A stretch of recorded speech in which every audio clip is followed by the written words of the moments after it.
Hey all, this is 012Boku coming at you in the spoiler zone, and I want you to figure out this question. Do you think it is good for a man to go and face the whole cops on a bus? No, I don't think that is a good idea. Do you think it's possible if they used armored plating and tried to go out and try to get through all the cops using a bus with armored plating on the sides that could cover the driver and, possibly get this giant bus through because a bus is a tough vehicle? And no, I still don't agree with that. Why do you say that? Couldn't they just shoot out the tires? Well, if they did that for this movie, there'd be no movie, wouldn't they? Oh, yeah. That's basically the subject of what we are getting done today, and basically that is another movie from the Clint Eastwood collection here. By the way, for the Clint Eastwood movies that I do have covers for, I will show you guys the covers for these movies I'm going through right now. I don't have the covers for, so I know you can't see them on camera, and I'm sorry about that, because I know I've always tried to have something for you guys to view, but unfortunately, not this time. But that is basically the basis of Clint Eastwood's film in 1977 called The Gauntlet. The Gauntlet is a great action film from the late 70s. Not very well known in the Clint Eastwood circles, but if you are a Clint Eastwood fan like I am now, you know of it, and you enjoy it like the friends that I've shown it to and everything else, because it is a pretty epic film. It is a little hokey, and believe me, I already have Rotten Tomatoes up, and man, you should see how people have sort of bashed that one like crazy. Believe it or not, it has the opposite though, and I'll get to it. I'll tell you guys a little bit now, but believe it or not, it is better viewed by critics than it is by fans, which is a little disappointing, but hey, what can you do? I guess the critics always don't cheat things. Sorry, I think a lot of them do nowadays for money, especially today's films. I mean, if you're reviewing like I am the films of yesteryear, you can give honest opinions because probably nobody really cares about those anymore, but hey. But anyway, we do begin. Basically, the Gauntlet stars a sort of washed-up cop named Ben Shockley, who comes in and is in Pheonix, Arizona. He's in Pheonix, Arizona, coming into the office. I think stumbling out of his car is some sort of prostitute. Beer cans come out of his car, and he kicks them all around. Like I said, a sort of wily veteran, washed-up cop a little bit. Who is looking for that big score to make a difference, but he never quite found it as a B cop or whatever he needed to do. And he comes in, he meets with his friend, whose name is Josephson, played by Pat Hingle. Pat Hingle and him have been partners and friends for years, veterans and things like that, been on the force a while, and they do what they can. And, he comes in, he's wondering, they're wondering both what they have to do, and then all of a sudden they have this new chief of police, or new police chief, along with this brand new DA, played by Michael Cavanaugh, named Fighter Spiel, and when they get into their police chief's office, his name is Blake Locke. And Blake Locke is this hard-edged police chief, old guy, been around a long time.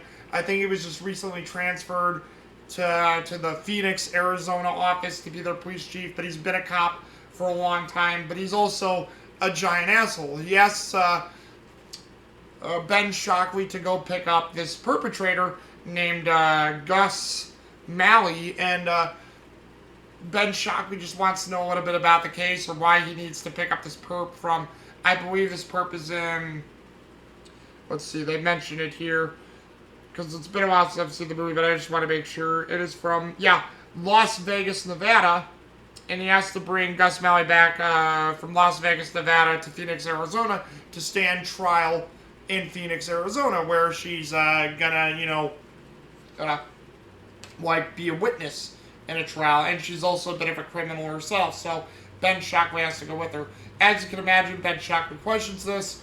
Blake Locke doesn't like it, and William Prince, again, just gives off a great vibe of being a complete dick. And, Ben Shockley goes, he's talking with Josephson, thinking this is going to be a quick thing. Josephson says, all right, hey, just take care. I'll see you when I get back. And Ben Shockley goes off to, and if I did say Ben Shockley was Blake Locke, I apologize. But, Ben Shockley goes off to go pick up Gus Malley. When he gets there, people are talking to him. He doesn't care for the sights of Las Vegas, sees it as this overbloated city, gets there, gets to the prison, hasn't cared for the people talking to him. And when he gets there, he sees Gus Malley. Only though, Gus Malley is not played by a man, it is played by a woman who is Sondra Locke, his mistress, if you guys remember me saying. Because Sondra Locke and Clint Eastwood were together. I think my mom said they had one child together too. So, that's why Clint Eastwood's been through 2 or 3 different divorces. A little bit before and after, if there's one thing you can say Clint Eastwood is guilty of, it is being a bit of a womanizer. So, but hey, who could blame him? He was a very attractive man. I guess he just needed a little more restraint, because I know Clint Eastwood's a religious man, with his background, he's a libertarian, and, he's a very, very nice gentleman from what it seems in real life. Hopefully nothing comes out to deter that fact, because I respect Clint Eastwood a lot as an actor and as a person, musician, director, everything. I wouldn't want that spoiled. But anyway, off on that little tangent, he picks up Gus Malley. Gus Malley's trying to tell him, my life is in danger, and if you're with me too, you're going to die. There's odds on me in Vegas that I'm not going to make it to this trial. Ben Shockley's like, the hell are you talking about? What do you mean betting? What do you mean we're going to both die? What do you mean there's someone out against your life? And Gus Malley is, just playing it up big time. And I'll say this, Sondra Locke has a little bit of time to overreact, and she just, really gets it over the top. And what happens is Ben Shockley is leading Gus Malley out, he actually is at, he's waiting to be picked up at a casino with Gus Malley at a booking office or something like that, because as you know, there's casino stuff everywhere in Las Vegas. And Ben Shockley says, have you heard of Gus Malley? What are the odds on her? And they actually think it's like a racing horse, and it's 100 to 1. And Ben Shockley's like, okay, that's weird. And they go throughout all these things where, they get some cars and stuff trying to head to the airport, and then, the cars get blown up, they're in the ambulance, they're being chased by thugs in the ambulance, take out the thugs in the ambulance. Ben Shockley takes Gus Malley to her house, cops show up at Gus Malley's house, blow the whole house apart, because the cops say there's criminals in there. Ben Shockley's wondering what's going on, Gus Malley's like, hey, I told you, and then they're completely on the run in this entire movie, trying to avoid being killed. They hijack a constable's car, this sort of racist, perverted constable played by Bill McKinney, another good friend of Clint Eastwood's as well, Pat Hingle. And this constable's basically making fun of Gus Malley. Ben Shockley stands up for her, Gus Malley holds her own against the constable. There's all these different things. They get into a row. The constable's saying, hey, all right, no. They actually get out of the constable's car early because Gus Malley doesn't like what's coming up. So Ben Shockley believes Gus Malley again. They get out of the constable. The constable throws shade at him saying, I'm going to report you guys, and how dare you both treat a fellow officer this way, and especially you, Ben Shockley. I'm going to make sure you get demoted. Constable shows up, sticks his head out the door where There's apparently this police escort waiting for him. He sticks his head out his door saying, "Hey, how y'all doing?" The constable gets shot up by not policemen, but there's mafia men waiting for them, and they shoot up the constable to the point where his car, as well as his body, is all riddled with bullets. So that was a really, really terrible scene. Just completely just like, holy crap. And there's a part where, they continue on. They're actually in the desert, sleeping in the desert with each other, getting to know each other, and during this time, they're both arguing, both like getting at with each other, and then both of them, well, actually, for this part, Blake, not Blake, I want to keep saying Blake, Ben Shockley learns a bit more about Gus Malley, what she was. She was like a prostitute, or like a special call girl or something. I don't know if she was a prostitute, but she was like a prostitute or call girl, and she met somebody who was connected with the mafia, and she overheard some things from this guy, and they threatened to kill her life, and that's why she tried to avoid him. But like on one of her things to make a quick grab of money, she gets arrested. The mafia knows where she is, and they try to kill her. So after that, Ben Shockley earns some respect for her, and they start to become a little bit more closer. All of a sudden, when they're out in the desert, this biker group comes by, and Ben Shockley goes down. He intimidates them, says, hey, you're in response to reasonable suspicion. I could bring you guys all in. And, they're saying you're only one cop, and hey, would you like to try? Shockley takes out his gun, starts kicking over and shooting some of the bikes. The bikers get out of there. He takes one biker's bike and leaves. They're going on through the desert on a bike now. All of a sudden, mafia men in a helicopter come down. There's a huge firefight with that. A huge firefight with the helicopter. And, they eventually get the helicopter, I think, caught on some power lines. Or Ben Shockley even, I think, shoots some of them with his gun. Or even Gus Malley does. I forget which. But the helicopter at the same time it's caught in the power lines explodes out in the middle of the desert. They keep trying to keep going. And at the same time, during this whole thing, you find out how Blake Locke and Fighter Spiel are working together with each other. And they're both men of the mafia trying to, make sure that Gus Malley doesn't make it to trial, because they don't both want to be convicted and thrown into prison because they both have mafia ties. And Blake Locke and Fighter Spiel are trying to do whatever they can to stop Ben Shockley from making it. They put an APB out on Ben Shockley.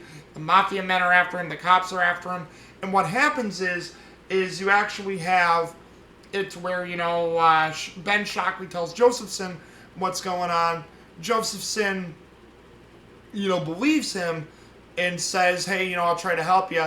And, Josephson doesn't know this, but he thinks Fighter Spiel, even though he's a little, like Josephson said, Fighter Spiel's a little prick, he believes that Fighter Spiel's on his side, so he tells Fighter Spiel what Ben Shockley's going to do. They're going to try to come in and, have some protection, and this is where I'll get to it in a moment.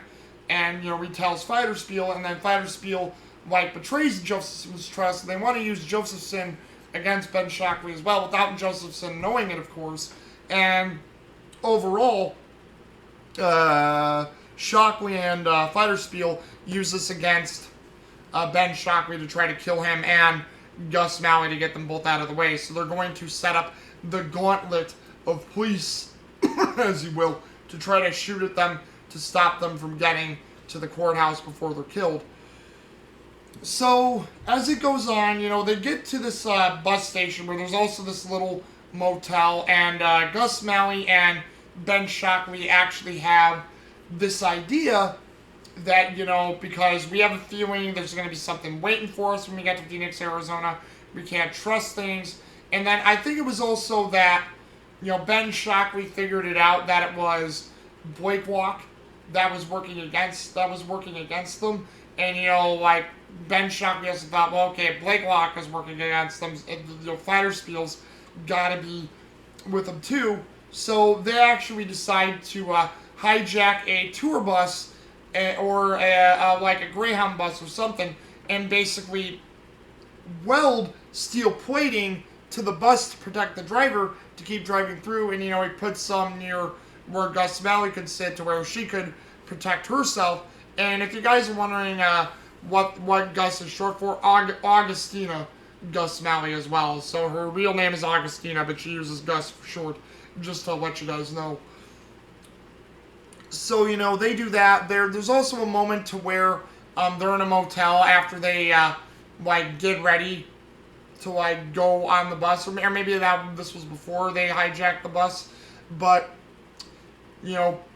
Gus Malley and Ben Shockley actually get together with each other, and they're starting to fall in love. And you also hear Ben Shockley's point of view on everything now, where he says, he's always been a B cop, hard washed up cop, and he really wanted it. And she said, well, why did you stick with me? And he's like, well, because you seemed like a big case, and with your big case, it finally meant I could do something good. Plus, now that this is even bigger, I want to be someone and somebody good, and I want to be like a hero and not a failure, as so many people have thought I was, because I've always thought I had the makings of a hero.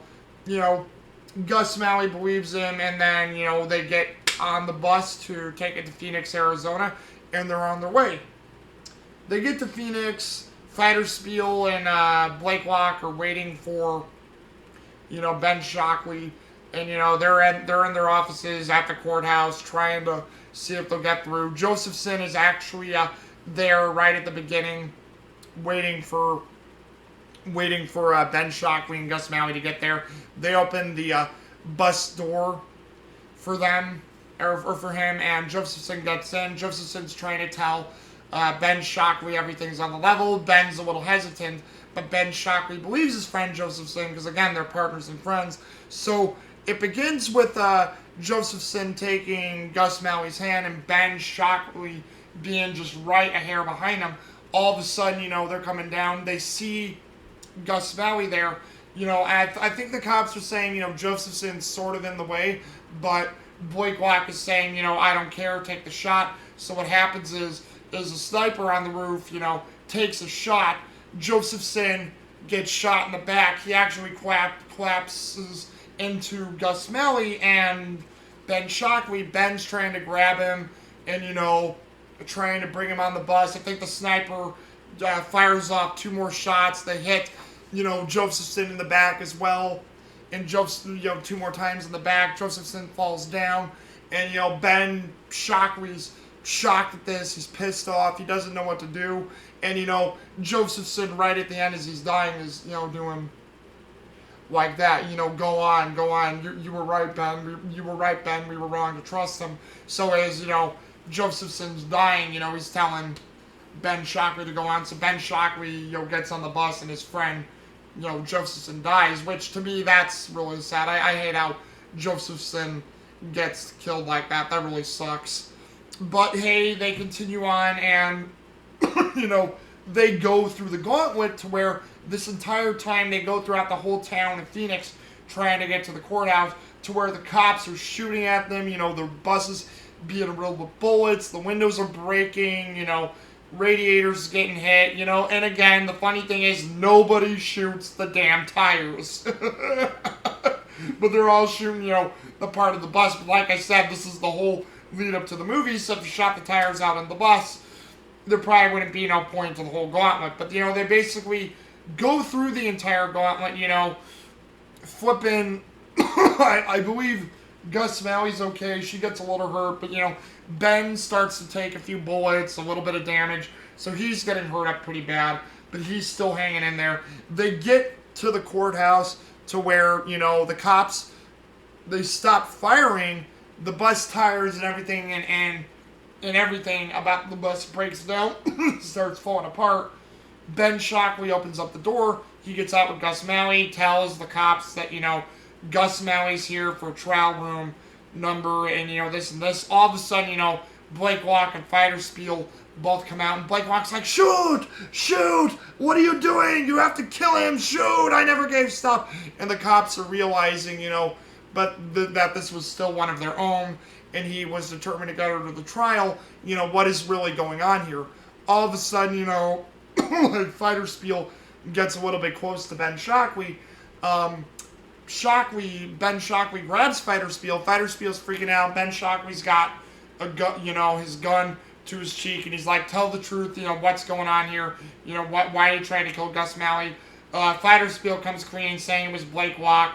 It was the mafia. They were behind everything. They were, and I was helping them. And then, Blake Locke, who completely loses it and goes nuts, he basically shoots Fighter Spiel twice. The shock sends Ben Shockley back, and then I think he shoots like Ben Shockley once. I think it's a little bit in the side, but Ben Shockley, goes down. You have Gus Malley freaking out about this, worried about Ben, and then you have Blake Locke with this sick smile trying to shoot. Gus Malley just takes Ben Shockley's gun and shoots, Blake Locke right in the chest, killing him. So both him and Fighter Spiel are dead. And then you have Gus Malley, crying, thinking, Ben Shockley's dead, thinking she lost the love of her life now. And then, I think one of the classic lines Clint Eastwood has in this movie, because she never shuts up to Ben Shockley, he's like, nag, nag, nag. And, they get up, and they walk away from the courthouse. But I'm sitting here thinking, you're walking away from the courthouse, and all the cops are standing down and walking with you. You still gotta testify against the mafia, because you only solved part of the problem with Ben Shockley, Blake Locke and Fighter Spiel. So that was the one part I never understood about the movie, is like, they still have got to testify, and they can use this to bring down the mob, but, it's like they just walk away from the courthouse. I guess you could say they could always do the trial later after everything that happened, but I always thought that was very weird how they just walk away into the sunset, even though that is nice. So that is basically the movie, and like what you could say is the actors of note, I would definitely say would have to be Clint Eastwood as Ben Shockley. He really plays the washed up cop well. He has a cool demeanor throughout the film. Also has great lines, a lot of funny scenes, goes through a lot of stuff like in his other movies like he usually does, and he still seems very cool and offsetting in this movie. You wouldn't want to still mess with Ben Shockley even though he's a little washed up. So Clint Eastwood gives a really great performance. As much as I want to give that to Sondra Locke, no, I wouldn't give it to Sondra Locke. My dark horse favorite, who I'll mention now, is Pat Hingle as Josephson. You really give the thought that, Pat Hingle and Clint Eastwood, how they played off with each other, that they were friends, that they were, really good partners, that they've worked together through the years, they've done a lot of stuff, and it was a real good friendship, because Josephson was the only person to believe him about the Gauntlet thing. He was wrong to trust Fighter Spiel. Josephson didn't trust Blake Locke either, but he shouldn't have trusted DA Fighter Spiel, which cost him his life. But I like how, Josephson's like, go for it at the end, just go, my friend, I'm sorry I died on you, but just, finish what you did. And, you really got that good friendship there, but that's a dark horse favorite. William Prince as Blake Locke. There was another role, too. The guy just came off as so hard-edged and psychotic. It was just like, holy crap, you couldn't believe how batshit this dude was. And William Prince was just, nutsy. He played it off really well. Nobody seemed to like the guy or trust the guy, but he was the one in charge, so you sort of had to. But at the same time, you knew there was something offsetting about the guy, and he really played a good psychotic villain. I would definitely say it was psychotic, psychotic villain, crafty, cagey psychotic villain in this whole movie. So William Prince is the other role I will doff my cap to. He was just really good as a psychotic dude. And I will give you the film ratings though. Well, let's see. There is a consensus. I'll give you that one. Critic consensus is positive, and like I said, the critic positivity is 75%, the audience, which is a fresh one, and the audience score is sadly only 54%. So, yeah, that's a little disappointing because I thought this movie was a real good film. But oh well, you know, that's my type of thing. But let's see. I mean, I don't understand the negativity, but I will give you some. Well, let's start off with the negative one. The negative one is from August 5th, 2020, and it's from Kaspar's. I'm gonna say Zegus, so I'm gonna say the D is silent, so sorry if I get that wrong. Kaspar's Zegus, and it's from McLean's or Macklин's magazine, one of the two. There's too little action to let Eastwood show himself to advantage as the fine, stylized screen fighter he is. Instead, there's talk and psychology which he can handle only by gritting teeth. Yeah, I don't agree with that. I think he handled the talking points well as the action points he handled well. And I think there was a good dose of everything throughout, because the film slowed down when it needed to. It sped up again when it needed to. It really showed its teeth when it had to. So sorry, guy. I can't agree with that at all. I think you know, you just didn't like the film, to which the same thing is, don't watch Clint Eastwood action films if you're not a fan of action or Clint Eastwood. Unless you are, but you just didn't like this film. But still, you know, if you don't like a film, don't review it. If you have to review it, cool. But I mean, I don't know. I mean, especially when it's these older films. If you're curious about it, do it. But I mean, if you're doing it because somebody tells you, but you don't think action films are your thing, you know, just hey. But here's one from, which is also a pretty recent one, from August 5th again, 2020, from Dave Kerr from the Chicago Reader. His is a positive. The subject is the redemption of the pop hero, and Eastwood accomplishes his purgation with wit, intelligence, and a complete disregard for the prevailing standards of realism. Yes. Great way to go about this film.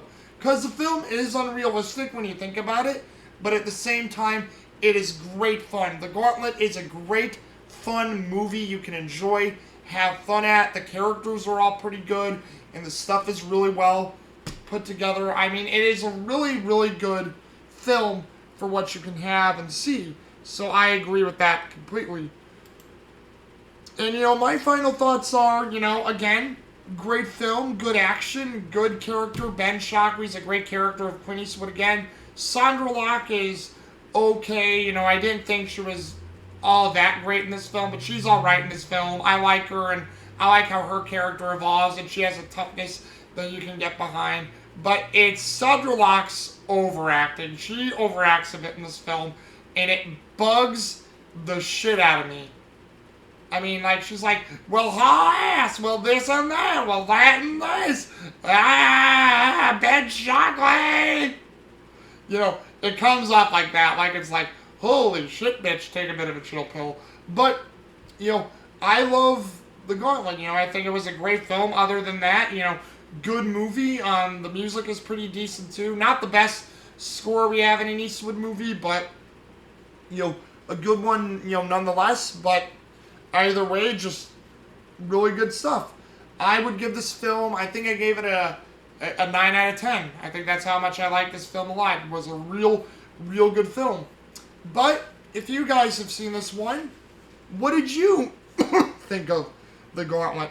Is it something that you would like to see in this collection, or if you get the movie by itself that you would like to see? Was it a film? Do you agree with, like, the guy? Is it too much action, not enough good Clint Eastwood for you? Or, you know, what do you guys think? You know, just leave a comment down below and let's get going. But this is 012Boku's coming at you in the spoiler zone. And I will see you guys again, alright? Deuces.